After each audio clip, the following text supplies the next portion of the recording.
உங்கள் அனைவருக்கும் ஆண்டவராகிய இயேசு கிறிஸ்துவின் நாமத்தினாலே இந்த தோத்திரத்தை தெரிவித்துக் கொள்கிறேன். எல்லாம் பைபிள் எடுத்துக்கலாமா? பைபிள்ல நாம் பார்த்து கொண்டிருக்கிறதான லூக்கா எழுதின நற்செய்தி நூல் 10வது அதிகாரத்துல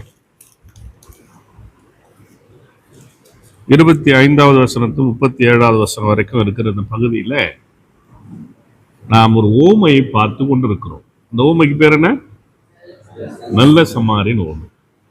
இந்த நல்ல சமாரின் ஓமையில ரொம்ப முக்கியமான ஒரு கட்டத்துல நாம் இப்பொழுது வந்திருக்கோம். ஒரு வசனம் 34வது வசனத்தை நம்ம எல்லாம் சேர்ந்து படிச்சா நல்லா இருக்கும் அப்படின்னு நான் யோசிக்கிறேன். எல்லாம் சேர்ந்து படிக்கலாமா? நம்ம சொல்றேன், நான் சொல்லும் போது தொடர்ந்து நம்ம 1 2 3 ஸ்டார்ட்.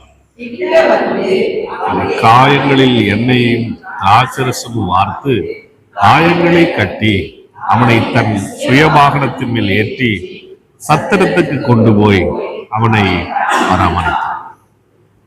இதுல 2 வார்த்தை மிக முக்கியமாக இந்த வசனத்தில் இருக்கிறத நான் பார்க்கிறேன். என்னன்னா, முதல்ல அவனுடைய காயங்களில் எண்ணெயும் திராட்சை ரசமும் வார்த்து காயங்களை கட்டி அப்படின்னு இருக்கு. இப்ப இந்த வசனத்தை நீங்க படிச்சிருப்பீங்கன்னு நான் நினைக்கிறேன், அப்படிதானே? இப்போ எண்ணெயை வார்த்து, அப்புறம் திராட்சை ரசத்தை எண்ணெயையும் ஊற்றி திராட்சை ரசத்தை வார்த்து காயங்களை கட்டுவது அப்படின்னு ஒரு கான்செப்டை இயேசுவானவர் இந்த ஓமையில சொல்றார். அது என்ன?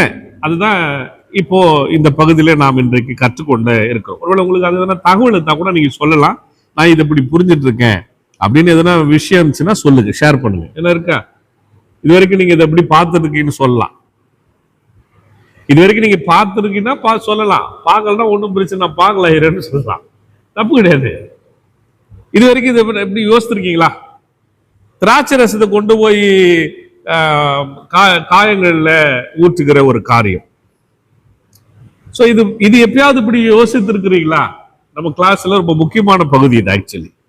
அதை நான் இன்னைக்கு உங்களுக்கு சொல்ல போறேன். இந்த சமாரியன் ஏன் காயப்பட்ட மனிதன் மேல தண்ணீரை ஊற்றி கழுவாமல் தன் கையில் இருந்த எண்ணெயையும் திராட்சை ரசத்தையும் ஊற்றினான்? ஒரு கேள்வியை முன்னால வைக்கிறேன். காயம் பட்டுடுச்சு, தீக்காயம் ஏற்பட்டுடுச்சுன்னா என்ன சொல்றாங்க? உடனே தண்ணீரை ஊற்றி கழுவணும்னு சொல்றாங்க இல்லையா? இப்போ காயம் ஏற்பட்டிருக்கிற ஒருவனுக்கு தண்ணீரை ஊற்றி கழுவாம இங்க என்ன ஒரு காரியத்தை செய்கிறார்? எண்ணெயை ஊற்றுகிறார், திராட்சை ரசத்தை ஊத்துறார். ஏன்? ரைட், ஒழுங்கா ரொம்ப தெளிவா கவனிச்சீங்கன்னா அதுக்கான விடை உங்களுக்கு கிடைக்கும். 2வது, அவசர கால முதலுதவி பெட்டி, ஃபர்ஸ்ட் எய்ட் பாக்ஸ் சொல்றல, அது இல்லாத ஒரு காலம் அது. 1வது நூற்றாண்டுல சமாரியன் செய்த இந்த செயல் வெறும் ஒரு பாச உணர்ச்சியா அல்லது அதன் பின்னணியில ஏதேனும் மருத்துவ அறிவியல் ஒளிந்திருக்கிறதா? இந்த கேள்வி வைக்கிறோம். ஏதாவது மெடிக்கல் சயின்ஸ் இதுல இருக்கா அப்படின்ற ஒரு கேள்வியை பார்க்க போறோம்.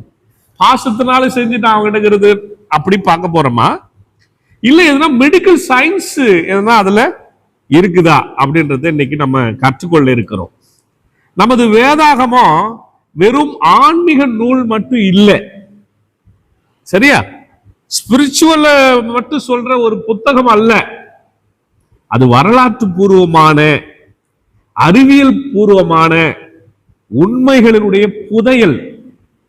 சரியா? அது ஒரு புதையல் இதுல இருக்கு. இந்த புதையல் எடுக்கிறதுக்கு வாங்க போனாதான் யாரும் வரமாட்டாங்க.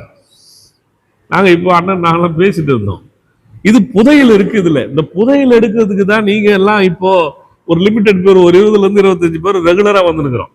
ஏன்னா இது புதையல். இந்த புதையல இதுல அறிவியல் இருக்கு, வரலாறு இருக்கு, எல்லாமும் அடங்கி இருக்கிற ஒரு புத்தகமாக இதை நாம் பார்க்கிறோம். இன்றைக்கு நாம் இந்த ஓமையை வெறும் கதையா பார்க்க போறது இல்லை, சரியா? கொஞ்சம் ஒருபடி மேல போக போறோம். இப்போ கதையா சொன்னாரு, கதைன்னு பார்த்துக்கிட்டு இருந்தோம் இல்லையா? இப்ப இது கதையா பார்க்காம இயேசு வாழ்ந்த காலத்தின் அந்த மருத்துவ பின்னணிய இன்னைக்கு கொஞ்சம் தெரிஞ்சு கொள்ள இருக்கிறோம். ஏசாமி வந்த காலத்துல மருத்துவம் எப்படி இருந்துச்சு? அப்ப இந்த கதையில ஒரு மருத்துவத்தை ஒரு ஒரு ஒரு அவர் ஒரு ட்ரீட்மெண்ட்டை கொண்டு வந்து அறிமுகம் செய்கிறத இன்றைய காலகட்டங்களுக்கு 2026 இருக்கிற மக்களுக்கு அப்பொழுதே ஆண்டவர் அந்த ஒரு ட்ரீட்மெண்ட்டை வைத்து விட்டு சென்றிருக்கிறார். அதை நம்ம பார்க்க போகிறோம். இப்ப யூதருடைய பாரம்பரிய சட்டங்கள், யூதருடைய பாரம்பரிய சட்டங்கள் இருக்கு இல்லையா? நம்ம ஒரு சட்டத்தை சொல்லிக் கொண்டே இருக்கிறோம். அந்த சட்டம் மிஷ்னா அப்படின்னு ஒரு சட்டத்தை நம்ம பார்க்கிறோம். யூதருடைய பாரம்பரிய சட்டங்கள் மிஷ்னா. அது மாத்திரமல்ல, வரலாற்று ஆசிரியர், நம்ம ஒரு வரலாற்று ஆசிரியர் அடிக்கடி சொல்லிட்டே இருக்கிறேன். அவர் யாரு? யோசேஃபஸ் சொல்றேன்ல, வரலாற்று ஆசிரியர். இப்ப இவரும் அதை சொல்ல போறாரு. இவரு சொன்ன கருத்தை நான் கற்றுக் கொடுக்க போறேன். அதற்கு பிறகு மருத்துவத்தின் தந்தை ஒருத்தர் இருக்கிறது, ஹிப்போக்ரட்டாஸ், the father of medicine. சரியா? அதுக்கப்புறம் இவங்களுடைய வரலாற்று சான்றுகளோட ஒப்பிட்டு இன்னைக்கு நம்ம ஆழமா இந்த ஒரு வசனத்தை படிக்க இருக்கிறோம். சரியா? ரொம்ப டீட்டெயிலா இந்த வேதாகம புதையில இன்னைக்கு நம்ம தெரிந்து கொள்ள இருக்கின்றோம் என்பதை உங்களுக்கு அன்பா தெரிவித்துக் கொள்கிறேன். சரி, இந்த லூக் 10:34 இதுல அழகா ஒரு ரெண்டு வார்த்தைகள் இருக்கிறது. என்ன ரெண்டு வார்த்தைகள்? எண்ணெய், திராட்சரசம்.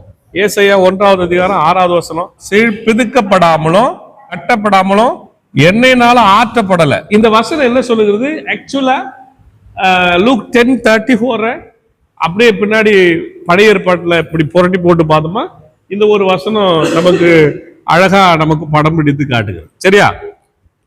என்ன பண்றாங்க, இது ஆக்சுவலா இந்த வசனத்தை அங்க பழைய ஏற்பாட்டுல ஒரு அப்படியே ஒரு முகமுகமா பார்க்கிற மாதிரி வசனம் இருக்கிறத பார்க்கிறோம். ஒரு அடிப்பட்ட ஒரு நபர், காயப்பட்ட ஒரு நபருக்கு என்ன நடக்கும்? சீழ் பிடிச்சிடும். ஸோ அதை கிளீன் பண்ணணும். நர்ஸ் ஒர்க்குடைய ஃபர்ஸ்ட் ஒர்க்குன்னா அந்த சீடெல்லாம் கிளீன் பண்ணுவாங்க. அது ட்ரெஸ்ஸிங் சொல்றேன்ல, ஸோ அது ட்ரெஸ்ஸிங்னு வச்சுக்கோங்க. ரெண்டாவது அப்புறமா என்ன பண்ணணும்? அப்ப அதை என்ன சொல்லுவாங்க? பேண்டேஜ் போடுறதுன்னு வாங்க. அப்புறம் மூணாவது ஆயின்மெண்ட். அப்போ ட்ரெஸ்ஸிங் பண்ணணும், அப்புறம் அதுக்கு ஆயின்மெண்ட் வச்சு கட்டு போடணும். ஸோ இந்த ஒரு கான்செப்ட் பழைய ஏற்பாட்டில் எழுதப்பட்டிருக்குது. ஆனா நீங்க சொன்ன மாதிரி திராட்சரசு என்ன சமாச்சாரம் நிறைய இடங்கள்ல பதிவு செய்யப்பட்டிருக்கு. வேற பார்வையில, ஆன்மீக பார்வையில, ஸ்பிரிச்சுவல்ல இருக்கு, ஆன்மீக பார்வையில இருக்குது. அப்புறம் ஃபுட்டு சமாச்சாரமாவும் அது இருக்குது, உணவு சமாச்சாரமும் அது இருக்குது. ஆனா இப்போ இந்த ஒரு வசனம் இயேசுவானவர் அவருடைய உண்மையில சொல்ற அந்த ஒரு விஷயம் இங்க ஐசியா 1வது அதிகாரத்துல 6வது வசனத்துல அழகா அது இருக்கிறத நம்ம பார்க்கிறோம். சரியா? சரி, இன்னும் ஒரு சில இடங்கள் மார்க் 6:13 கூட இயேசுவின் சீஷர்கள் அனுப்பப்பட்ட பொழுது சொல்றாங்க, அவர்கள் அநேக நோயாளிகளுக்கு எண்ணெய் தேய்த்து குணமாக்கினார்கள். மார்க் 6:13 அது ஒரு ஸ்பிரிச்சுவலா பார்க்கப்படுகிற ஒரு வசனம். சகோதரர் சொன்னது மாதிரி ஒரு ஆவிக்குரிய வகையில் ஊழியத்துல எல்லாம் இன்னைக்கு நிறைய பேர் இருந்தாங்க, எண்ணெய் பிசினஸ் எல்லாம் வந்துச்சு. எண்ணெய் ஜெபம் பண்ணி அது ஒரு அந்த எண்ணெய் வாங்கிட்டு போறது ஒரு ஒரு ஒரு ஒரு பிரார்த்தனையா மாறிவிட்டது. பிசினஸ் சொல்றதை விட இன்னைக்கு இப்படி பிசினஸாவும் இருக்குது ஒரு பக்கத்துல, இன்னொரு பக்கத்துல உண்மையாகவே அந்த எண்ணெயை இப்ப திருச்செவையில் கூட நிறைய பேர் பாத்தீங்கன்னா இந்த எண்ணெயோடு வந்து நிக்கிறாங்க, ஜெபம் பண்ணுங்க ஐயா அப்படின்னு கேட்கிறாங்க. எண்ணெயில இல்லைன்னு நமக்கும் தெரியும். ஆனா திருச்செவை வரலாற்றுல இப்படி இந்த எண்ணெய் என்பது ஊழியத்துல இணைந்தே காணப்படுகிறது நம்ம பார்க்கிறோம். அப்புறம் சில பேர் தண்ணி எடுத்துட்டு வருவாங்க, தண்ணிக்கு ஜெபம் பண்ணுங்கன்னு கேட்பாங்க. நாங்க என்ன பண்ண போனோம், இதுல ஒண்ணும் இல்லை சாமி, உங்களுடைய நாமத்துல தான் இருக்குது, ஆனாலும் கூட இதை பயன்படுத்துற போது அவங்க சுகத்தை கொடுக்க நம்ம ஜெபம் பண்ணி கொடுப்போம் இல்லையா? அது மாதிரி நிறைய ஃபுட்டு சமாச்சாரமா ஸ்பிரிச்சுவலா இந்த பதங்கள் இரண்டும் பயன்படுத்தப்பட்டிருக்கிறது. ஆனா மெடிக்கலா மெடிசனா பயன்படுத்தப்படுகிறது தான் நமக்கு இன்னைக்கு ஊமையில சொல்லப்படுகிறது. ஸோ அதுதான் இன்னைக்கு நம்ம என்ன பண்ண போறோம், கொஞ்சம் டீப்பா போய் பார்க்க இருக்கணும். யாக்கோபுல கூட 5வது அதிகாரம் 14வது வசனம் அங்கு கூட அது பதிவு செய்யப்பட்டிருக்கிறது. உங்களில் யாதொருவன் வியாதிப்பட்டு இருந்தால் மூப்பர் அவன் மேல் எண்ணெய் பூசி ஜெபம் பண்ண கடவன். இப்போ இன்னைக்கு கத்தோலிக்க சர்ச்சில் பாத்தீங்கன்னா நோயாளிகளுக்கு அபிஷேகம் அனாயிண்டிங் தி சிக்ன்றது அவங்க திருவரு சாக்ரமெண்ட்ல ஒண்ணா வச்சிட்டு இருக்காங்க. அனாயிண்டிங் தி சிக்னு சொல்லுவாங்க. அதை ரோமன் கத்தோலிக்க சர்ச்ல இந்த மாதிரி சிக்கா இருக்கிறவங்களுக்கு, வியாதிப்பட்டு இருக்கிறவங்க மேல எண்ணெயை பூசுறது, அனாயிட் பண்றது. அவங்க ஒரு எலமெண்ட், அதாவது நம்ம நம்ம நம்ம எப்படி சாக்ரமெண்ட் வச்சிருக்கோம், 2 சாக்ரமெண்ட் நமக்கு. என்னென்ன சாக்ரமெண்ட் நமக்கு? ரைட், அது 2 சாக்ரமெண்ட் தான் நமக்கு. அவங்க இது கூட ஒரு சாக்ரமெண்டா பயன்படுத்துகிறது. இந்த திராட்சை ரசம் என்பது வழக்கமா அவருடைய வாழ்க்கையில ஒரு மிக முக்கியமான ஒரு அங்கம், உணவுல ஒரு அங்கமா அவங்க வைத்திருக்கிறார். சரியா? அந்த ஒன்று மருந்தாகவும் பயன்படுத்தப்பட்ட ஒரு காலம் இருந்திருக்கிறது. சரியா? அதனாலதான் இந்த நல்ல சமாரியன் ஓமையில இந்த திராட்சை ரசம் என்பது எப்படியா பார்க்கப்படுதா? ஆன்டிசெப்டிக்கா பார்க்கப்படுகிறது. கிருமி நாசினி அப்படின்னு சொல்றோம் இல்லையா, அதுவா பார்க்கப்படுகிற ஒன்றா இருந்திருக்கிறது.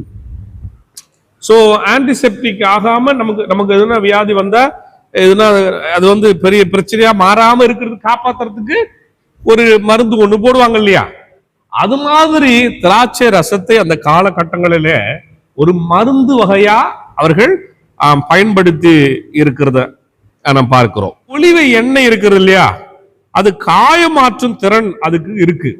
ஒலிவை எண்ணெய ஒரு காயத்தை ஆற்றுற, இப்ப கூட நீங்க ஆலிவ் ஆயில் வாங்கி நீங்க போடலாம் கால்ல, அது ஒரு உண்மை மருத்துவ குணம் உள்ளது. இன்னைக்கு நிறைய பேர் முகத்துக்கெல்லாம் போடுறாங்க, அழகுக்கெல்லாம் போடுறாங்க, அது போட்ட ரொம்ப ஷைனிங்கா கலர்ஃபுல்லா ஆயிடுவாங்கன்னு சொல்லி போடுறாங்க நிறைய பேர். ஆமா, உண்மை. அது அது அது மருத்துவ குணம் உள்ளது. ஸோ அதை வாங்கி போடுறாங்கன்னு சொல்லுங்க, நான் போடுறேன்னு சொல்லல. ஸோ எண்ணெய் தைலமாகவும் பயன்படுத்தி இருக்கிறாங்க, வலி நிவாரணியாகவும் பயன்படுத்தி இருக்கிறாங்க, காயங்களை சுத்தப்படுத்துவதற்கும் பயன்படுத்தி இருக்கிறாங்க. அந்த காலங்களில் ஆலிவ் ஆயில காயத்தை சுத்தப்படுத்துறதுக்கு பயன்படுத்திருக்காங்க.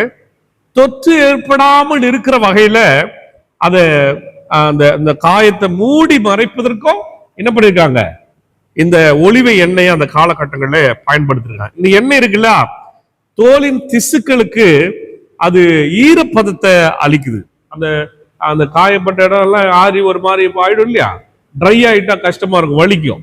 ஸோ அதை போட்டு வச்சாங்கன்னா கொஞ்சம் அந்த ஈரப்பதம் அப்படியே இருந்துட்டு அதை வந்து அந்த வலி இல்லாம இருக்கிறதுக்கு, எரிச்சலையும் தணிக்குதான் இந்த ஆலிவ் ஆயில்ன்றது, ஒலிவ எண்ணெய் எரிச்சல் இல்லாம இருக்கிறதுக்கும் உதவி செய்திருக்கிறது. அப்புறம் ரொம்ப சாஃப்டாகவும் வைக்கும், மென்மையாகவும் இருப்பதற்கு. இப்போ அந்த காலத்துல மருத்துவத்துல ஆலிவ் எண்ணெய் தான் முதன்மையானதா இருந்திருக்கிறது. சோ இது சிராய்ப்புகள் என்ன ஏற்பட்டா, விழுந்துட்டு எதனா ஒரு சிராய்ப்பு ஏற்பட்டாலோ, ரத்தம் வழிகிற மாதிரி இருந்தாலோ, காயங்கள், அப்போ அதுக்கெல்லாம் வந்து ஒரு பெரிய நிவாரணமாக அந்த காலகட்டங்களில இந்த எண்ணெய்ன்னு சொன்னாக்கா எந்த எண்ணெயா நான் பேசிட்டு இருக்கோம், ஒலிவ எண்ணெய் தான் பேசிருக்கிறோம். இந்த எண்ணெயும் இந்த திராட்சை ரசமும் எங்க இருந்து வந்தது? இது ஒரு கேள்வியை கண்டிப்பா என்ன பண்ணணும். ஏன்னா இந்த சமாரியனுக்கு அவன் எங்க இருந்து வாங்கிட்டு வந்திருப்பான், பர்ச்சேஸ் பண்ணிருப்பான். ரொம்ப லாங் ஜேர்னில போயிட்டு இருக்காரு, அங்க கடைக்கு கிடையாது. அப்ப எங்க ஒரு பர்ச்சேஸ் பண்ணிருக்க முடியும்? வீட்டுல. கண்டிப்பா என்ன பண்ணணும், பிரயாணத்துக்கு முன்னாலே நம்ம ஊருக்கெல்லாம் போகும்போது நம்ம என்ன பண்ணுவோம், சிலதெல்லாம் எடுத்து வைப்போம் இல்லையா. அப்ப அது போல என்ன பண்ணிருக்கணும், இந்த பயணத்திற்கு முன்பாகவே அந்த எண்ணெயை சமைக்கிறதுக்கு பயன்படுத்தி இருக்கிறாங்க. அப்ப அவர் என்ன பண்ணிருக்காரு, சமைக்கிறதுக்கு எண்ணெயை கொஞ்சம் எடுத்துன்னு போயிருந்திருக்காரு. அதே போல தண்ணி வந்து நல்ல தண்ணி கிடைக்காது பிரயாணத்துல, அங்கெல்லாம் நல்ல தண்ணி கிடைக்காது. அதனால குடிப்பதற்காகவும் திராட்சை ரசத்தை என்ன பண்ணிருக்காங்க, அவங்க பயன்படுத்தி இருக்கிறாங்க. ஏன்னா வழியில நல்ல தண்ணி கிடைக்காதுன்றாங்களே.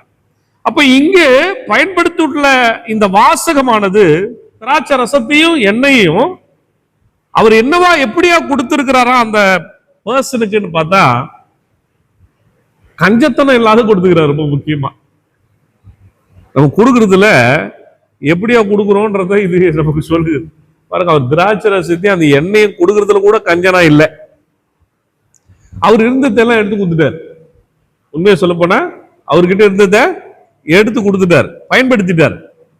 அவனுக்கு ஆடை இல்லாம நிர்வாணியாக இருக்கிறான். அவன் ஆடையெல்லாம் உறுதிட்டு போயிட்டாங்க. அப்ப ஆடையும் இல்லாத ஒரு நிலையில் அவன் இருக்கிற பொழுது அப்ப அவனுக்கு கட்டு போறதுக்கு எங்க துணி வந்திருக்கும்? கண்டிப்பா அதுவும் அவரு சொந்த துணியை தான் பயன்படுத்திக்கிறாரு. அவரு குடிக்கிறதுக்கு வச்சிருந்த திராட்சை ரசத்தை தான் கொடுத்திருக்கிறாரு. அவரு சமைக்கிறதுக்கு எடுத்துட்டு போன எண்ணெயை தான் என்ன பண்ணிருக்காரு? அப்ப எல்லாத்தையும் ரொம்ப தாராள மனசோட பண்ணிருக்காரு, கொடுத்திருக்கிறாரு. இந்த தாராள மனது ரொம்ப முக்கியமானது. இதுக்கு எதிரானது ஒடுக்குது. இதுல நம்ம எங்க இருக்குன்னு எனக்கு தெரியல. கொஞ்ச நேரம் அங்க இருப்போம், கொஞ்ச நேரம் இங்க இருப்போம். நடுநிலையா இருக்கிறோம். நடுநிலையான கிராஸ் வந்துருச்சு, ஜீசஸ் வந்துட்டாரு. எக்ஸலண்ட். இதுல எப்படி நடமோ ரொம்ப பயங்கரமான ஆளுங்க. ஒருத்தனை ஆவே ஆவலனாக்கா என்ன பண்ணுவான்? நம்ம இங்க போயிடுவோம். கொஞ்சோண்டு பிசறி கொடுக்கறது, பிடிச்சிருச்சு வாரி வாரி கொடுக்கறது, வள்ளல் ஆயிரம். நம்ம வாரி வாரி குத்துருவோம். அம்மா இல்லையா? என்ன நிஜமாலுமே. ஆனா மரவன் சமாரியன் இவனை பிடிக்காது ஆக்சுவலி யாருக்கும். சோ பிடிக்காத ஒரு ஆளு இங்க இருக்கிறவன அவன் யாருன்னே சொல்லாம கதையில ஏசாமி நகர்த்தி இருக்கிறார். ரொம்ப முக்கியமான ஒரு கதை. கதையில அவனை யாருன்னே சொல்லிக்கப்படாது, எங்க என்ன சொல்லிக்கப்படாது. ஆனா என்ன சொல்றாங்கன்னா அவனை வந்து ஜூஸ் ஒரு யூதனா இருக்கணும் அப்படின்னு தான் எல்லா இறையாளர்களும் கருதுறாங்க. கண்டிப்பா ஒரு யூதனா இருக்கணும்.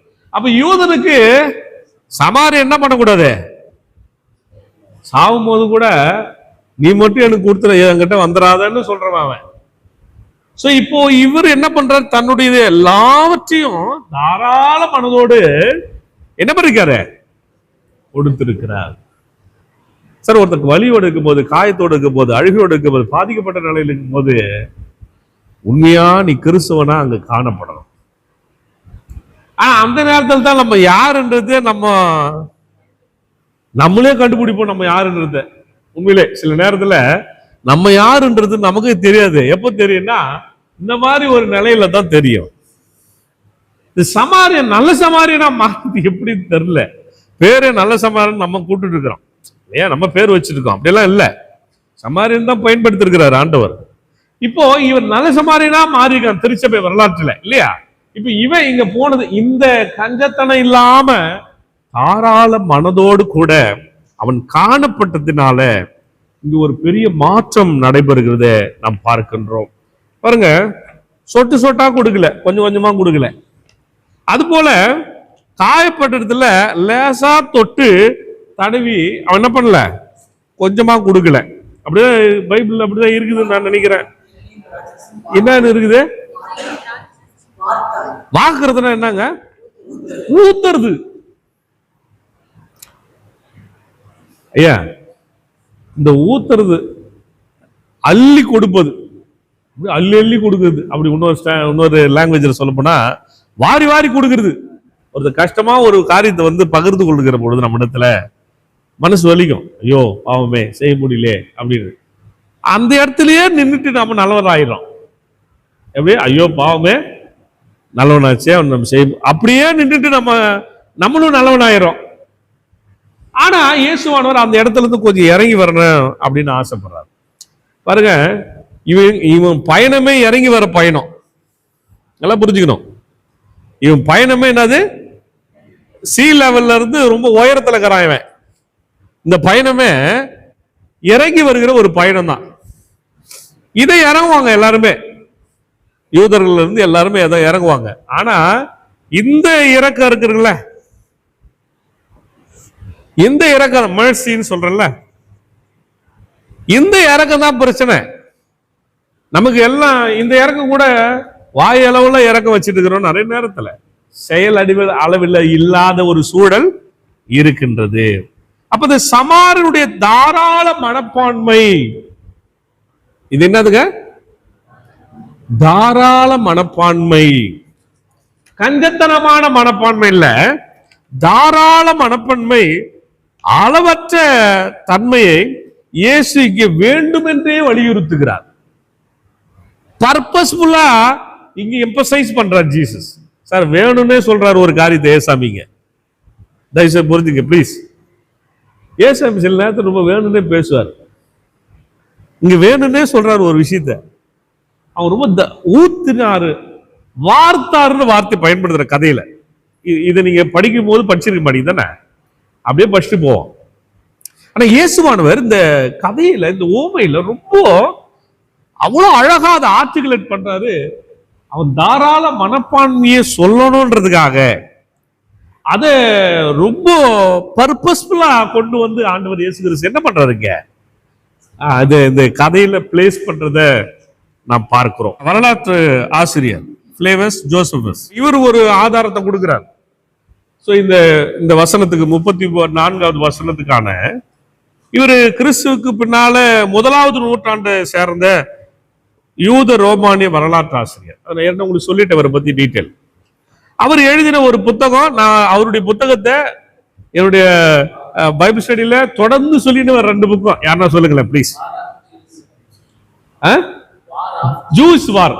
வெரி குட் வெரி குட், சூப்பர்பா, கைத்தட்டுங்க அவருக்கு. எக்ஸலன்ட். அட்லீஸ்ட் அவருடைய புத்தகம் 2 புத்தகத்தை வச்சுதான், அந்த ஆதாரத்தை எடுத்துதான் நிறைய உங்களுக்கு மிஷனா வளர்ந்து எடுத்து சொல்லிட்டு இருக்கேன்.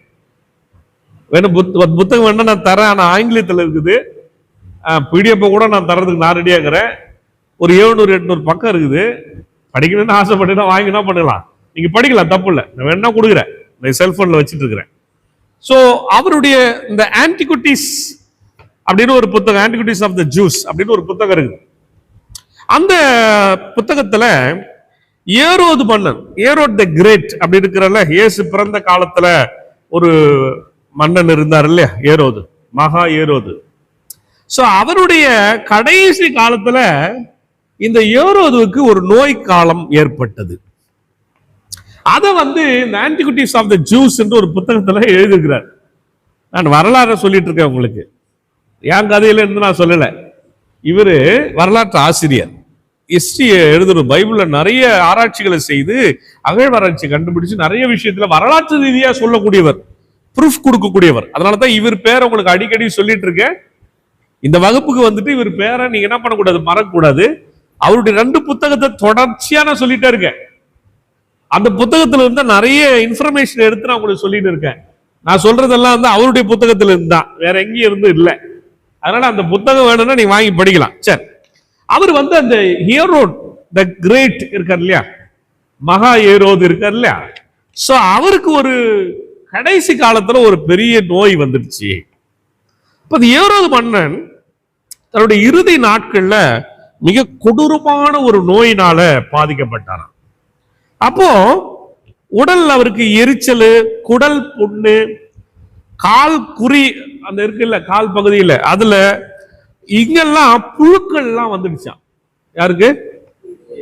இயேசுவின் காலத்துல வாழ்ந்த ஒரு பெரிய மன்னர். அந்த மன்னருக்கு வரலாற்று, இவருடைய வரலாற்றை எழுதியிருக்கிறார்.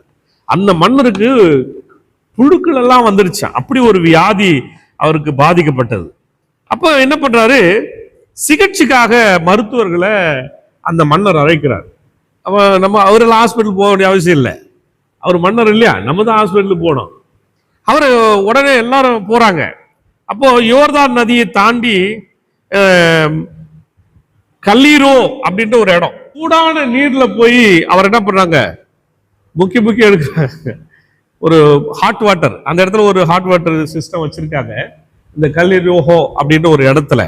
ஸோ அங்க கொண்டு போய் அந்த சூடான நீட்டில் அவர் குளிக்க வைக்கிறாங்க, அவர் சுக அடைஞ்சிருன்னு சொல்லி. இறுதியில மருத்துவர்கள் அவர் என்ன பண்றாங்க, அந்த குளிக்க முடிஞ்ச உடனே எண்ணெய் நிரம்பிய தொட்டியில அவரை குளிக்க வைக்கிறாங்க. அடுத்து ஃபர்ஸ்ட் எங்க, சூடான தண்ணி, 2வது எண்ணெய ஒரு தொட்டியில ஊத்திக்கிறான். எண்ணெய்